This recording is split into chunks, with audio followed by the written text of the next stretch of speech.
bueno, controversia de algún modo celebrar también que su actualidad, ¿no? y su presencia todavía 40 años después.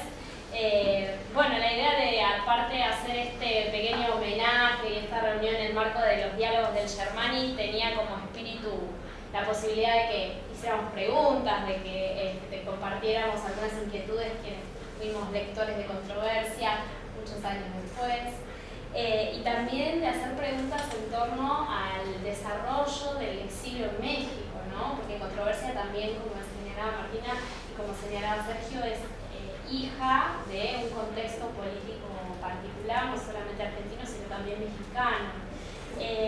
Algunas preguntas que teníamos pensado compartir como disparadoras, y bueno, para luego abrir y hacer una ronda para que todos podamos también sumar otros comentarios. Una de las preguntas que habíamos pensado tenía que ver justamente con el feminismo, que habías mencionado, Emilio. Imposible no pensar en eso, porque además, rastreando las páginas de Controversia, encontramos solamente una nota sobre el feminismo en julio de 1980, que es una nota muy crítica y muy interesante, donde empiezan un grupo de mujeres, María Caldelari, María Claire Delgay y Miriam Morales, a plantear el tema de la invisibilidad de la mujer dentro de las organizaciones armadas. Y yo pensaba también que el feminismo estaba siendo discutido por las exiliadas brasileñas, por ejemplo, en Europa en ese momento, mucho antes del 79 con la amnistía, cuando retornan. Entonces también quería preguntar, a la luz de la actualidad, si no tenía también algo que ver con el contexto mexicano, que no se pudiera desarrollar cierta discusión sobre el feminismo en ese momento, digamos, teniendo en cuenta que por ahí en Europa estaba un poquito más avanzado esa discusión. Otras preguntas tienen que ver también con esta relación entre el exilio en México, Controversia, y el exilio en Europa. En las páginas de Controversia aparecen muchas referencias, por ejemplo, al testimonio latinoamericano, ¿no? O a resumen de la actualidad argentina, aparecen notas de COSOFAM en Madrid.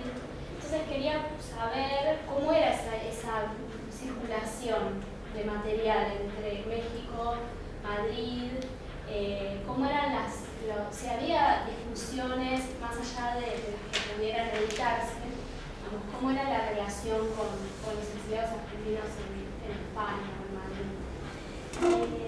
Bueno, otra pregunta también tiene que ver con el cierre de Controversia. ¿Por qué termina en 1981 en un momento en que uno podría desear que hubieran continuado un poquito más? ¿Cómo fue la decisión del cierre? ¿No? Así como el momento de la inauguración o de la creación, ¿lo recordás? En esta casa, con Picato. Bueno, ¿cómo fue el cierre? ¿No? ¿Cómo se decidió terminar esto? Y por último... Yo estaba en el comité ahí, bueno. No, y una más, pensando en lo que había señalado Martina, que tiene que ver con esta idea del exilio en Controversia, que aparece de una manera, como mencionaba Martina, muy, bueno, justamente con mucha discusión, ¿no? El exilio privilegio, el privilegio de estar vivo, el privilegio de haber sobrevivido.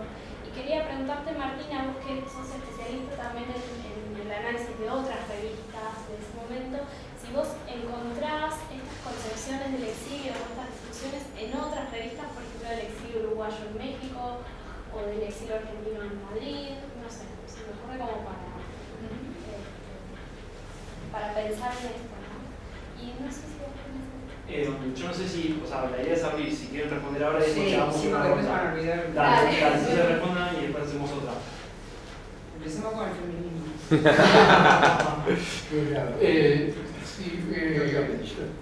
no era un tema que ni siquiera percibiéramos muy bien. Ni nos dimos cuenta. Claro. no, ustedes no, pero las mujeres que estaban ahí. Sí, pero ¿quién estaba en el comité de redacción? No, en el comité de redacción no había ninguna mujer. Nunca estaban ni en las... Ustedes se reunían Pero y las hubiera mujeres habido, decían. digamos, las dos mujeres que escribieron. Alcira, Alcira, Armedo, Elena Puiglos, escribieron mujeres. pero dentro del comité de redacción éramos todos varones. Y una vez vino una chica a preguntar, ¿pero por qué? Y la verdad que porque no se nos ocurrió, porque no estaba pensado. Hoy, naturalmente, en los días de hoy, es imposible crear una revista, crear cualquier espacio donde no haya mujeres. En ese momento, no. Con el machismo mexicano, Hubieras contestado lo de Plácido Domingo, que cuando por primera vez salió un grupo de cantantes mujeres a acusarlo de que las presionaba, las violaba para poder cantar, él contestó la primera respuesta, después la violó. Es que entonces no se pensaba lo que se piensa hoy. Claro, bueno, pero yo no creo que tenga que ver con el exilio mexicano. No. Parece que acá, digo, no estoy hablando de controversia porque no estuve allí ni estuve en México. Las mujeres acá en las organizaciones armadas tenían participación. No sé qué nivel de participación tenían en la dirección, pero que se ocupaban de explosivos, se ocupaban de... Digo, estaban. Allá había mujeres en el exilio, no sé si... Sí, muchas. Y también había gente digo, de Europa, por ejemplo, Cristina Bush-Glucksmann, Claro.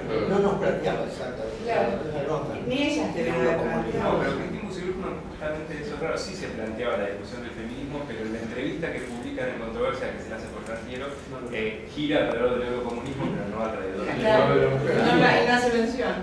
Justamente se había... ¿Dónde fue? digo, Punta de Vista. no, acá. Había salido había una colección que dirigía Oscar del Barco en la Universidad de Puebla, que era sobre marxismo, y un número lo había llamado La crisis del marxismo, eran artículos que Althusser, que iniciaron con la polémica de Althusser, Bussy-Glucksmann, Lucio Coletti y Paramio Reverte. Y el artículo de Bussy-Glucksmann, que ese libro es del año 80, es decir, del mismo año que sale la entrevista que le hace por Trantiero, gira en torno de la crisis del marxismo por no haber visto las cuestiones del feminismo en su... Pero acá, Claro. vale, ¿La segunda cuál era? ¿Por qué terminó?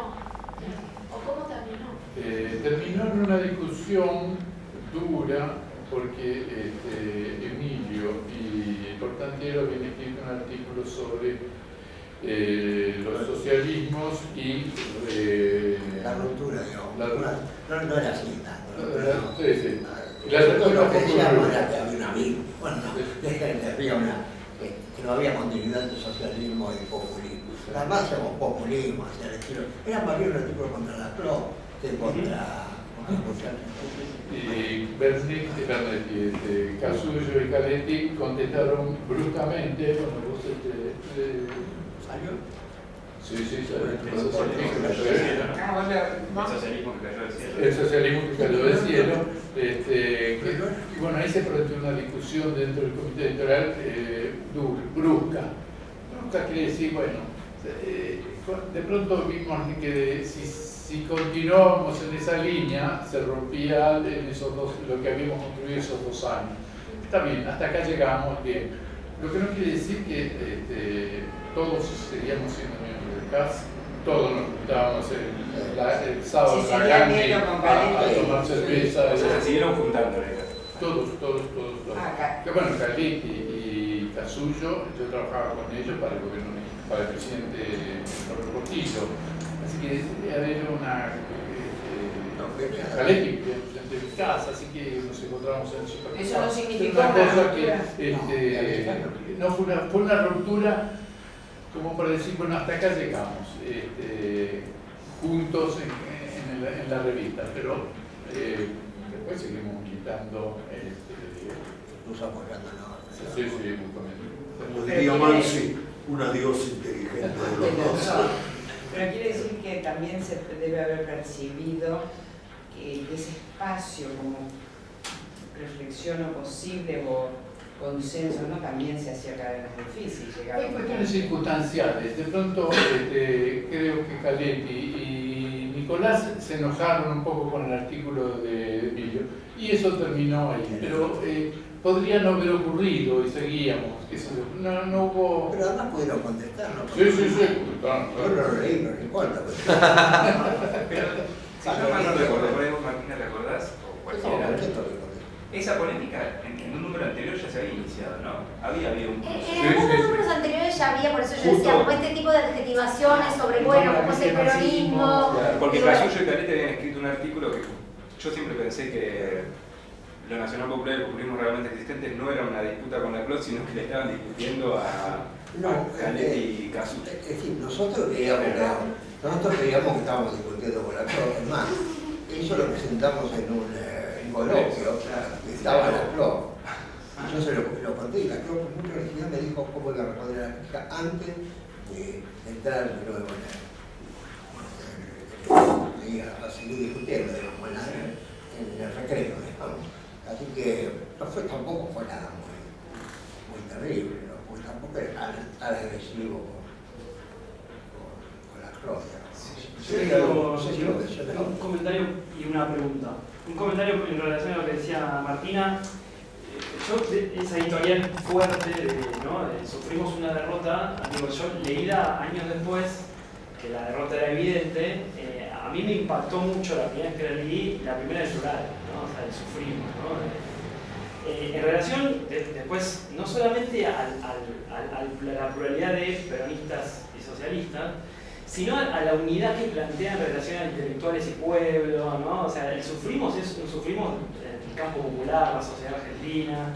Y a mí me parecía, ¿no?, que después de controversia era difícil encontrar esa primera del plural, ¿no? O sea, en las revistas posteriores. Por ahí, Martina, digo, podés aclarar un poco. A mí lo que me impresionó y lo que como joven comprometido me gustó mucho de esa editorial era esa idea del intelectual comprometido que se asume, ¿no?, que asume la derrota como propia, ¿no?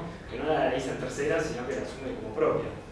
Y una pregunta para Emilio. Nosotros en 2013 hicimos una especie desde la facultad, que estaba Sergio Caretti como decano, y Carolina en el instituto, un agradecimiento a México, que participó Sergio, una ofrenda de muertos en la Biblioteca Nacional, estuvo en la embajada. Y buena parte de las cuestiones que se circularon ahí hacían mención a cierta continuidad que permitió México en la Academia Argentina. De hecho, ¿no?, las cátedras nacionales, las cátedras marxistas, un poco después se replicaban en estos espacios, y en parte también eso después continuó con la refundación institucional. Me quiero centrar acá en la UBA, especialmente en la carrera de Sociología. Digo, se empezaba a perfilar, a discutir, a discutir en México, una discusión acerca de cómo, por ejemplo, tenían que ser las facultades de ciencias sociales de la democracia, la carrera de Sociología de la democracia. Digo, el negro Martínez fue el primer decano, el primero, digo, de la Refundación Democrática. Digo, si eso estaba presente allá o no. En aquel momento estaba presente como perspectiva de trabajo. En el momento dado, efectivamente, cuando tomó el rectorado, fue el rector que... Shurov. No, antes. Murió en Córdoba. Después fue el rector de Delich. te puso también como decana, digamos, a Susana Torrado, y ella nos mandó, por lo menos me ofreció a mí la cátedra, que no sé si existe, de introducción a la sociología, y ya había un lazo preparado para la vuelta, ¿no? Ajá. Y yo fui a México, pero no fui a México porque yo ya tenía previsto antes de caer en Cana todo, ya me iban a mandar a México, así que mi destino era México, por flaco, ¿no? Por flaco de Buenos Aires. Entonces, algunas cosas salieron naturalmente, aunque después uno puede decir, bueno, pero estaba como estricto, no iba a ser así. Nosotros efectivamente tuvimos, yo lo veía a Negro Cuadrero como posible mexicano en algún momento, y yo como profesor también, me hice introducción a la sociología, pero después desapareció la materia. Me querían dar geopolítica, yo no quería matar a mano pública. Fíjate que joder, hijo, por esa materia de...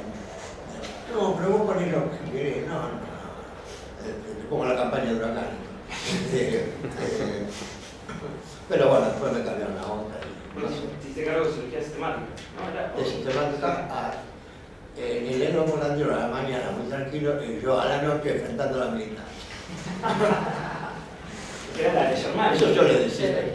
Era la de Germán, ¿no? Claro. Sí. Ah, la materia, sí, Claro, sí, sí. era originalmente la de romano. Para dar mi idea, no, era importante. Sí. O sea, nuestra vuelta fue relativamente, además con el centro. Claro, claro. Pero vos le habías hecho una pregunta a ella. No sé si Martín, vos también a Martín la habías hecho. Yo no puedo evitar, pero como pensar No, el tema de la derrota como popular aparece en varios, digamos, yo te puedo decir este llamado de atención que te hizo el, bueno, nos sentimos derrotados, no solamente una derrota intelectual, Claro. sino una derrota también de todos aquellos que, bueno, nada, que ya no están, y esa voluntad, digamos, de transmitir esa voz, aparece en varios de los números. Esta idea de una derrota popular aparece, y por eso también es esa discusión, digamos, necesaria, que vaya más allá de cuestiones de táctica, digamos, hay como muchos artículos que sí se centran en cuestiones, digamos, de crítica a lo militar, a las posiciones, al poquismo, pero que en definitiva el trasfondo, digamos, sobre el cual se monta ese tipo de discusión es sobre el sentimiento de la base de sentido, en tanto interlocutores de ese campo popular derrotados. La cuestión del exilio es interesante, por ahí lo poco que sé, pero digo, el exilio en México sí llevó de una forma particular, que tanto Controversia como Cuadernos de Marcha, que son las dos que más conozco, sí asumieron el exilio como un primer paso para discutirse derrotados. En ambos casos hay, tanto en Cuadernos de Marcha como en Controversia, hay una relectura de, bueno, ¿qué hicimos nosotros para estar acá?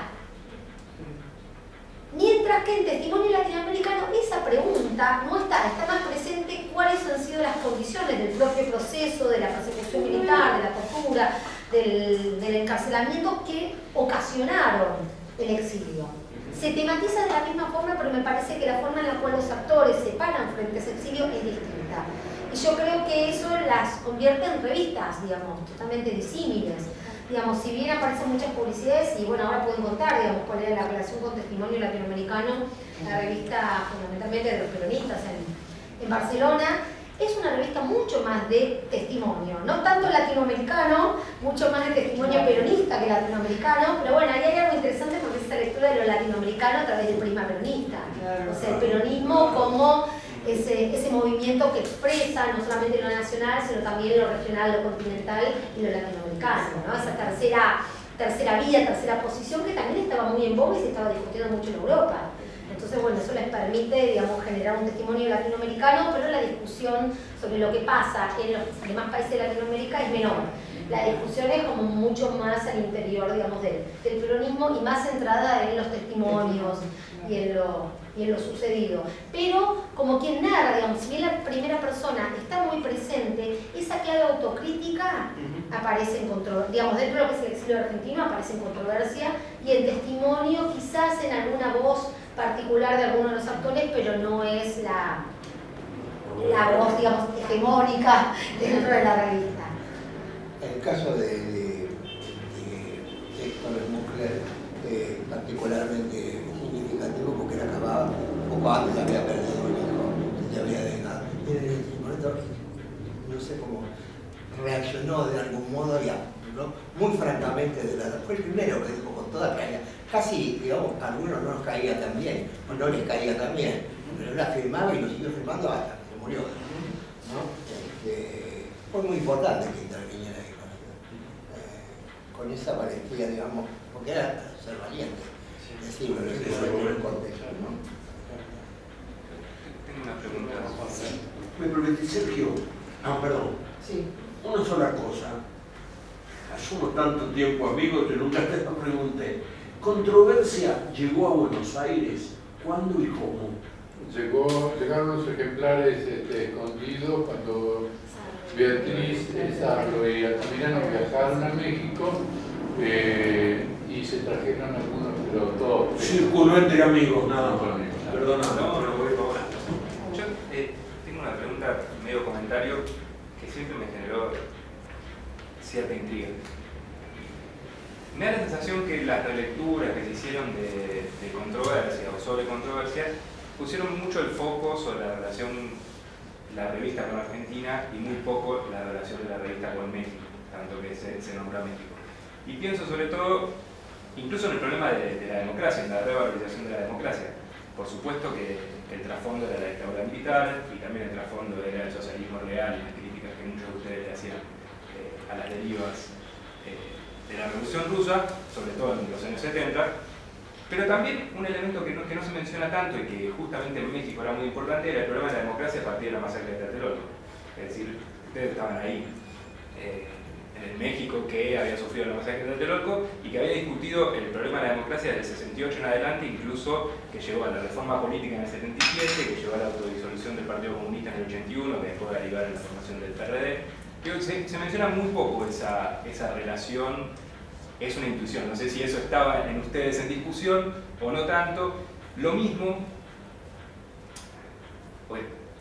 y va en relación con esto, la relación de controversia con Argentina y no tanto con México, también me parece que a veces se elude un elemento central del exilio de ustedes allá, que es el artículo 33, que es el artículo que impedía a ustedes opinar sobre la realidad política de México.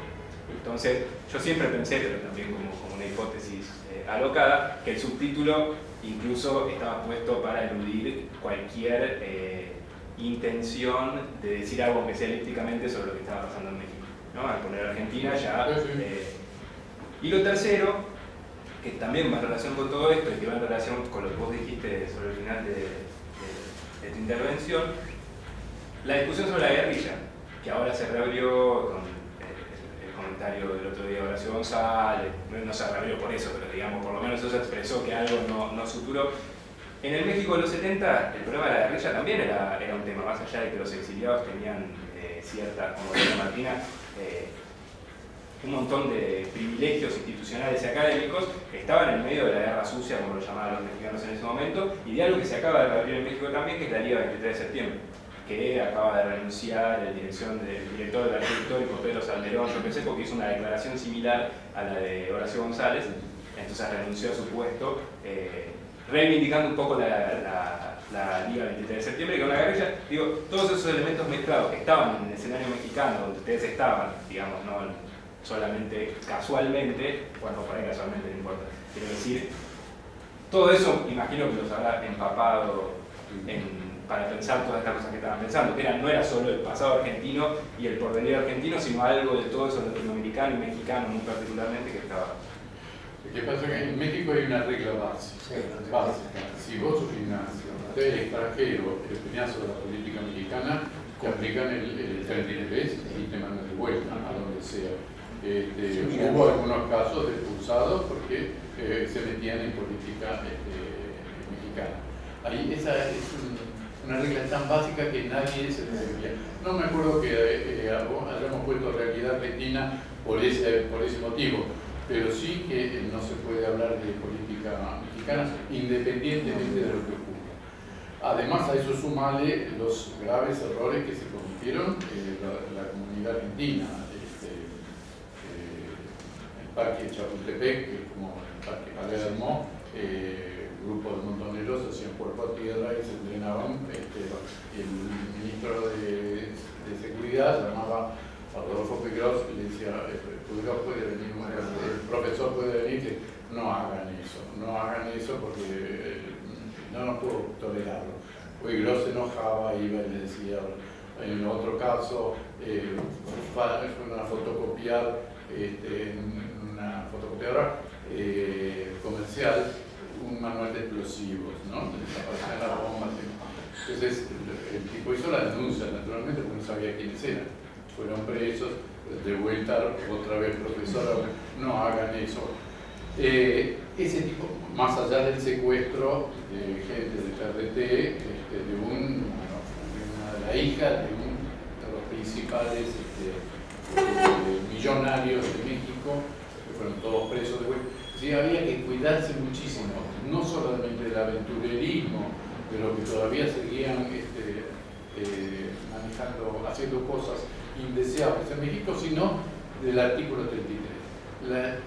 México es muy generoso, pero no te toca así nomás. Durante mucho tiempo vivíamos ilegales, trabajábamos, pero ilegales. Vos querías escribir sobre el teoría marxista, ¿verdad? Así en adelante. Lo que vos quisieras. La declaración de Lázaro Cárdenas cuando lo recibe a Trotsky, pues claro, en la política nacional no te vengas, no te acepta nadie en el mundo, yo sí, pero acá joder no. Yo quería hacer Pero dos es cosas. suficiente, ¿no? No, Claro, entre nosotros por ahí hablábamos, ¿no? Claro, sí, sí. no, sí, pero sí, la sí. pregunta era si tenían relación incluso, sobre todo vos, Emilio Flaxo, estabas ahí, estaba Carlos Pereira, es un montón de Muy poco mexicanos. tiempo. Bueno, Carlos Pérez, no sé de estos ratos, se murió rápidamente. No, en el 88 murió. Y bueno, pero pará, yo creo que no fue igual. Sí, es cierto. Digo, sí, las discusiones que tenía la propia izquierda mexicana, a Sí, ustedes había un poco- discusiones, pero dentro del Flaxo, que es un organismo internacional, entonces estaban un poco protegidos por otra parte, ¿no? Con un director al comienzo boliviano, Zabaleta, mucho tiempo. Después otro mestizo, no me acuerdo cómo se llamaba, pero era de Ecuador. Agustín Cueva. No, Cuevas estaba por ahí, pero no venía, estaba uno más. ¿Era mexicano? Ah, ecuatoriano. Para esa discusión. Había un detalle más. Lo dije antes, que es Galetti, Casullo y yo trabajamos para la presidencia de la Nación, para López Portillo, sin intermediarios, nunca lo conocimos, pero todos los días venía un motociclista, retiraba lo que uno escribía, entrevistas que hacían periodistas suecos, holandeses al presidente y las respondíamos nosotros. Ahí aprendimos a trabajar a los presidentes. Pero quiere decir, esas contradicciones, y yo creo que todavía no estábamos del todo legalizados.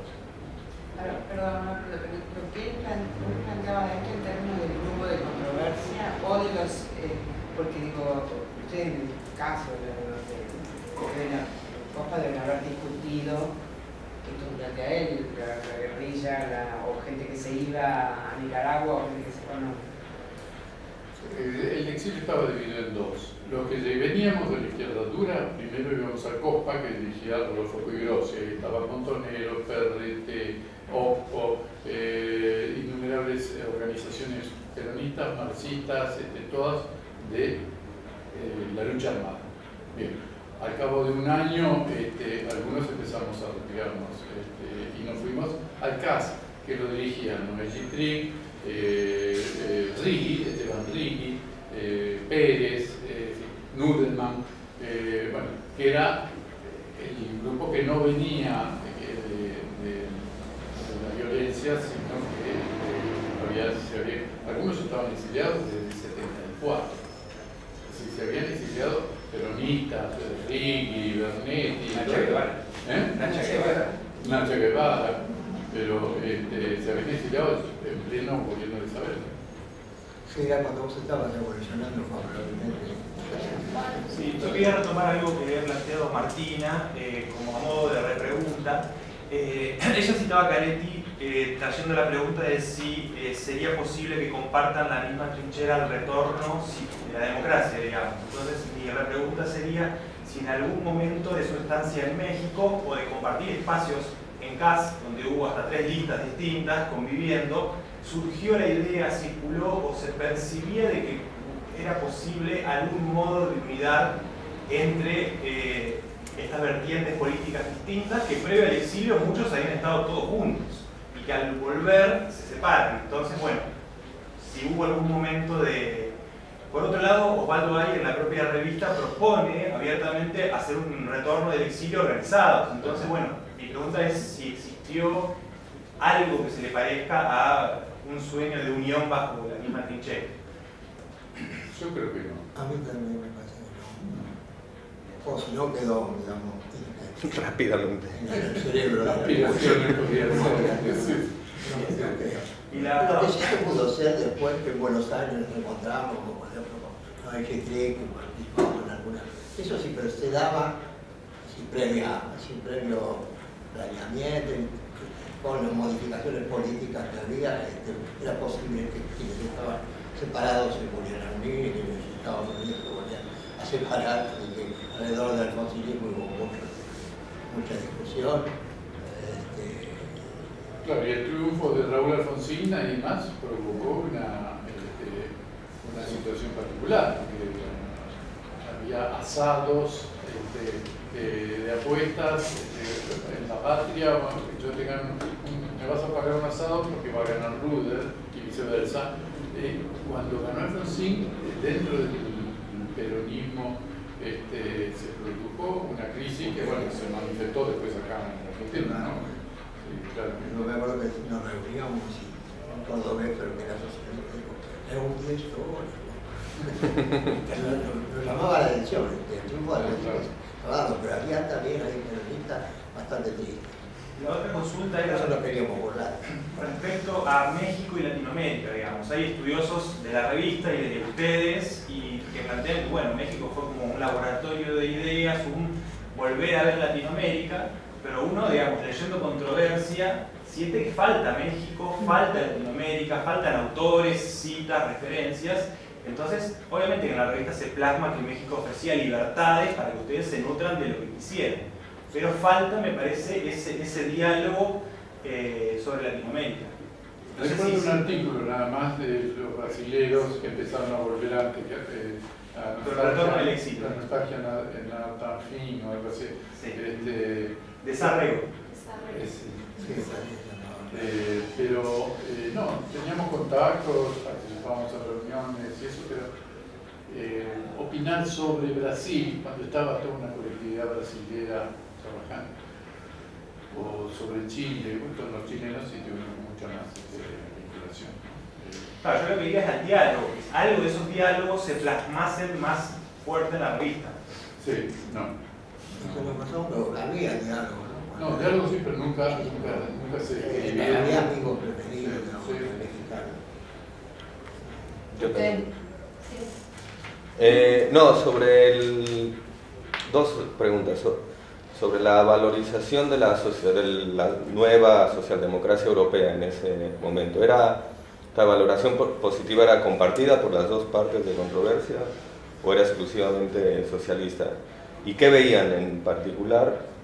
Me imagino, por ejemplo, la transición española con el Partido Socialista Español, y si esta valoración positiva implicó alguna búsqueda intelectual de autores, si incorporaron para pensar ese proceso europeo algunas lecturas, no sé, pienso en Bobbio, aunque me parece que es un poco posterior, el propio Rosselli del antifascismo italiano.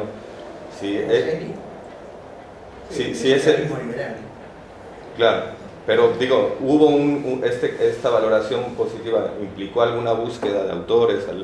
Probablemente de Rosselli, porque era un autor muy lejano, sí, de otros autores, Bobbio en particular, pero también de Marramón, de la gente unocomunista, ¿no?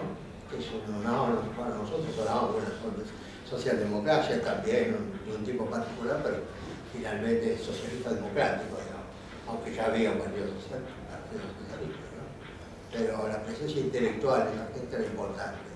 Había algo sobre el mismo que quería decir.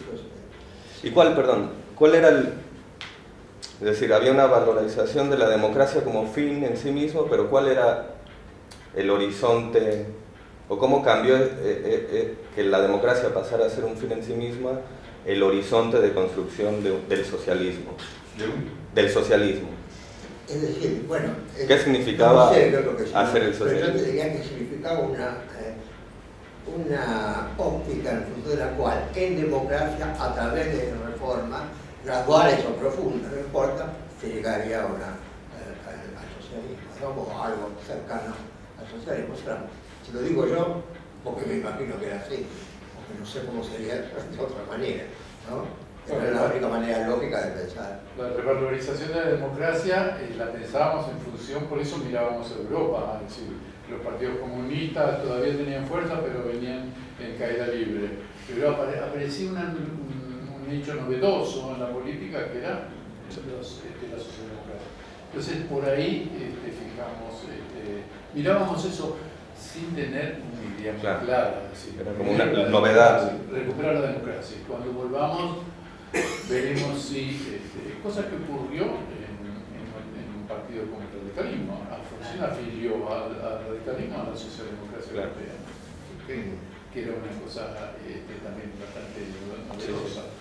Y segundo comentario, que fue como una bomba que pasó, pero esta revisión, Emilio, del concepto de hegemonía, ¿puedes ampliar un poco más? Porque cierta lectura podría decirse que ante la conflictividad armada, el concepto de hegemonía vino como por lo menos a plantear el antagonismo en otros términos, ya no de eliminación del adversario, sino en que supone neutralización del adversario. Pero no, del disidente, ahí el problema está ahí que tiene una sobrecarga muy fuerte desde el punto de vista, claro, no lo matás, no hay que hacer la violencia directa, pero al mismo tiempo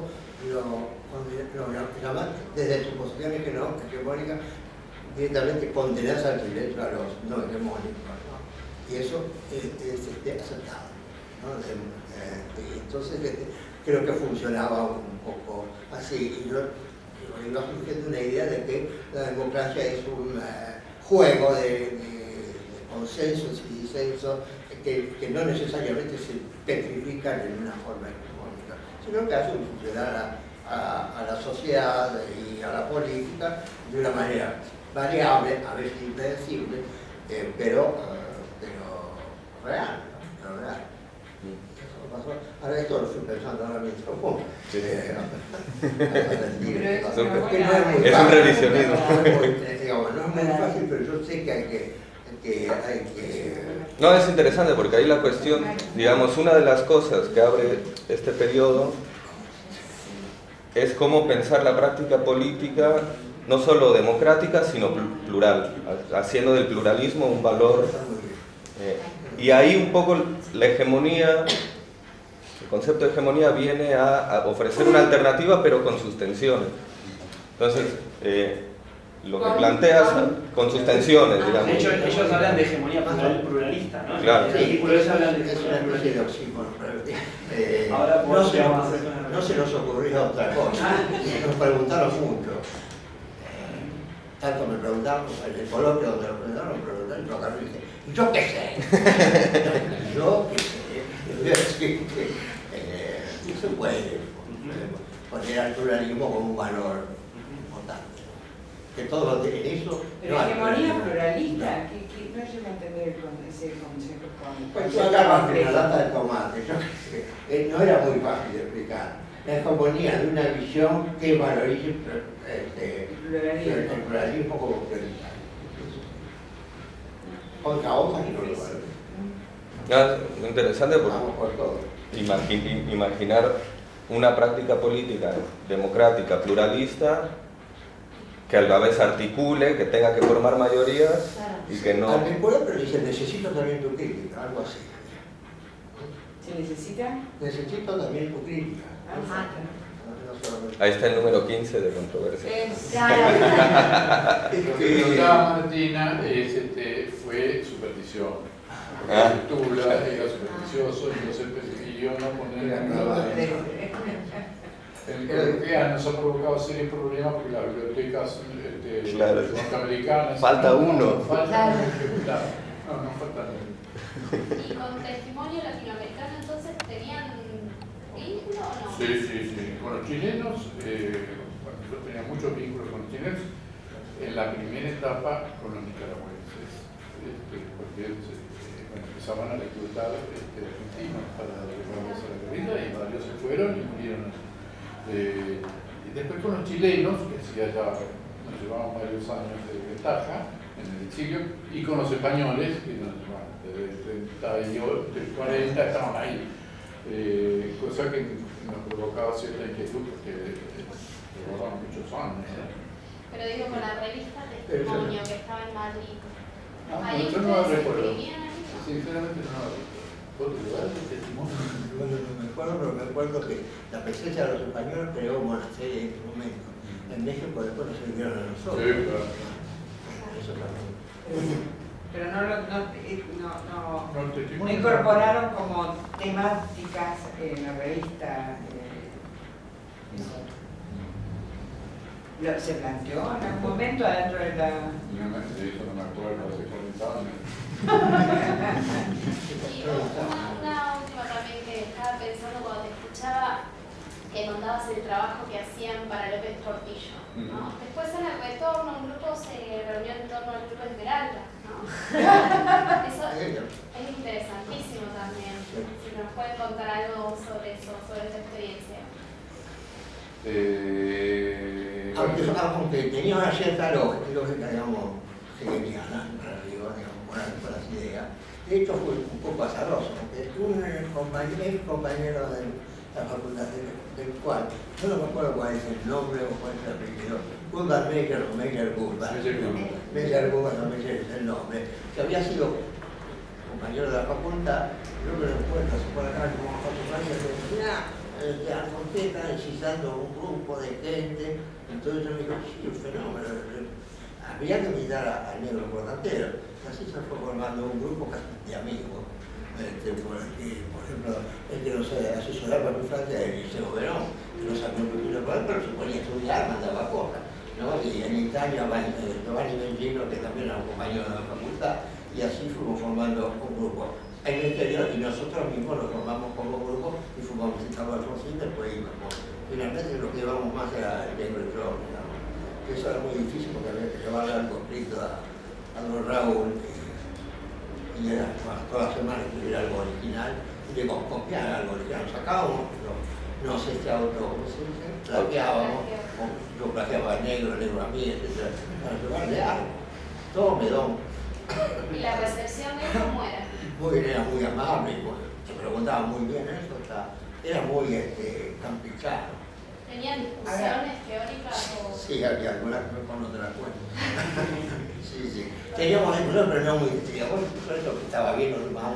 Nosotros éramos de discurso, también hablábamos de teoría y de cosas, pero bueno, eso tenía que plantear un discurso que dijera algo a la gente. ¿No? Eso fue más importante, y además fue lo primero. Eso fue el más trabajo en la costó, porque después sabíamos que costaba.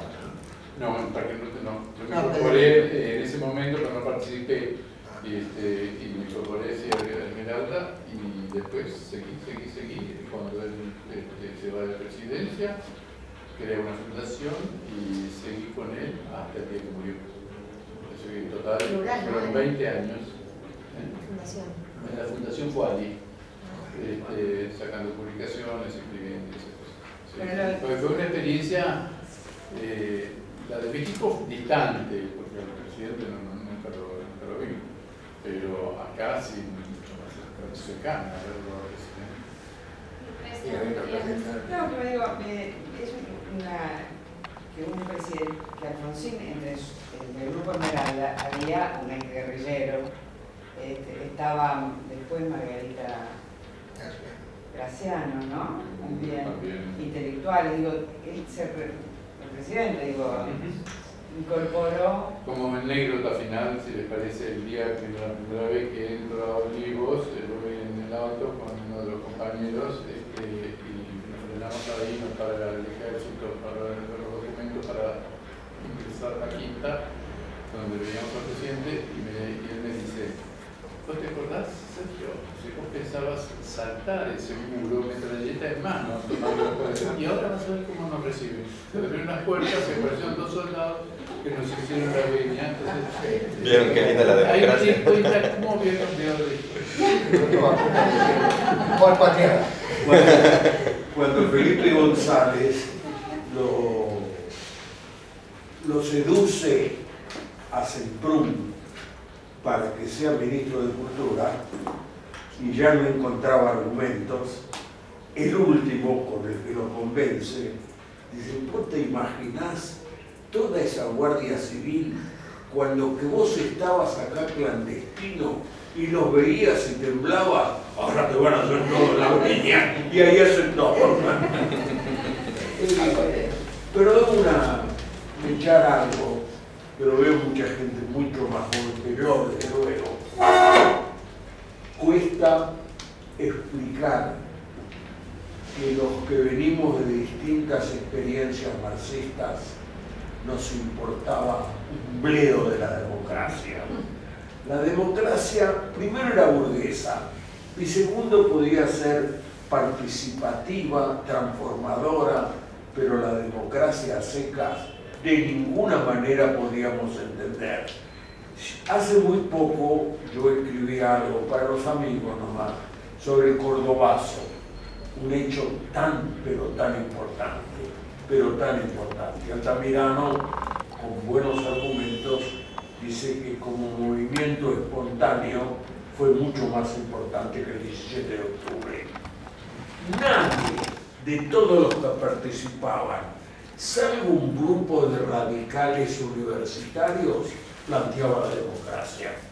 No le interesaba a nadie la democracia. Hasta que un día llegó Alfonsín y nos convenció que entre la democracia y la dictadura era entre la vida y la muerte, y que no es lo mismo que te toquen el timbre a las 3 de la mañana y vos pensés que es el lechero o un vecino que se olvidó la llave y no que te vienen a buscar. Entonces entendimos que la democracia era una forma de dirimir conflictos lo más civilizadamente posible. Bueno, estamos. Bueno, Gracias. sí,